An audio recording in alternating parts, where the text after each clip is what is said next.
So it's the development towards higher social intelligence, which eventually ended up with us, whether that was by God or evolution, or a mixture of both. It is still under the laws of reason and what the Stoics would have called the logos, which is their conception of God and reason is being the same thing. The this misunderstanding of what money is at the heart of the problem with parasitical capitalism and Marxism, which is a form of parasitical capitalism, because Marxists and Marx himself said that he wanted capitalism to reach its highest peak, to then, in a paradox, switch spontaneously into a communal society. But of course, if we know anything about evolutionary organisation and evolutionary natural selection, and which is of course happens when people adopt certain ideas, as who they sometimes it influences their choices. Well, I would argue people have free will, you know, within the context of what a human being is physically able to do, the tools that he has, i.e. the capital, machines that make other machines, for instance, i.e. it could be a hammer or it could be a machine that self-replicates nanotechnology to create complicated things like nuclear fusion. So from a stone hammer to nuclear fusion. But it is everything in terms of capitalism in the context that it developed during the agrarian revolutions and in the industrial revolution. They were founded basically on human talent, human ideas, because those machines didn't just invent themselves, they didn't just come into being. People invented them because they had a problem that they needed to fix. Okay, so capitalism though was completely about how much capital you held, and also in terms of Marxism, it was how much capital you held, as well as what and it, because capital machines that make other machines are used by human beings. Human beings in Marxist theory became material capital to be used. Okay. The upside of that, in terms of ideas about development of the human being, might have taken you down the route of improving education or anything else. But as we've seen in Marxist economies, the first thing they did was kill anyone who could read and write or was an intellectual or who had any ideas outside of the meme of Marxism, or in some cases in the capitalist view, parasitical capitalist view, that also happened. They used a psychological approach to manipulate people through propaganda and everything else. It's going back to what the media used. Of course, a separate ideology from Marxism or parasitical capitalism, a sort of blend between parasitical capitalism and corporatism.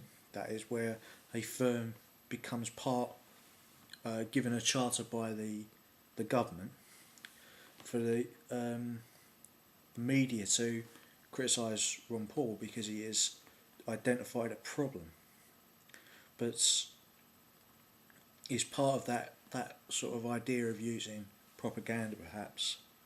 I don't want to get too deep into that. I want this video to be about solving problems rather than just identifying them. And there are problems, of course, as well with Ron Paul's, in my view, Ron Paul's solutions to the problem. The fundamental misunderstanding, as I said, about money, is not that we live on a finite planet, for instance, and there are finite resources. That is a capitalist and Marxist idea. The use of resources are infinite. It's only human, if there is a limit to human imagination and the ability to create technology, well, that is of any limit to what we can do to with resources. So money is really the maximum known resources and the utility we can get from them from technology.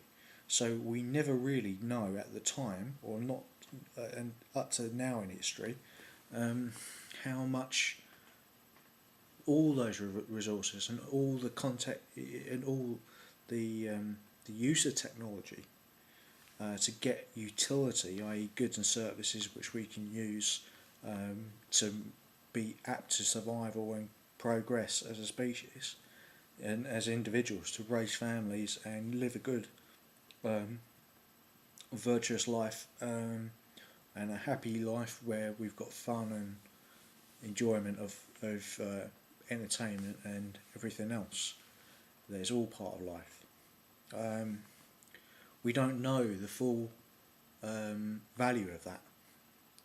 So that's why central banks who took the idea from China and from the Mongols had the idea of using gold basically as a hedge against different circumstances that came up, for instance. But of course, people started to use gold as a hedge against the the inflation of money, which is, of course, when people used to chop up coins to make money divisible and make it more apt to exchange goods. Okay, so as I said in the Unified Theory of Money video in more detail, people's production of currency being different to what money really is why there is disharmony between that and what is actually going on in the real economy, which is all derived from nature and man's interactions with each other via technology. Okay, that's the context in which we live. So therefore, if you have, as Ron Paul said, we should go back to a money market system where different money is competing against each other. Okay, so say that happens. The idea of investing all psychological value of something in one commodity, i.e., gold, is just the same as having a fiat money system battling a commodity money system, i.e., oil. Yeah, the Bin Ladens and Saudi crime families and the Iranians and the commodity producing countries, which are generally speaking America's enemies, and Europe's enemies, and England's enemies, and Japan's enemies, although the Japanese have a slightly more pragmatic view of that. So the battle between the Fed is to produce enough money so that they basically are trying to reduce the actual real amount of value that the enemy countries and enemy non-state actors like the Bin Ladens and Saudi crime families are actually getting from their from the production of oil.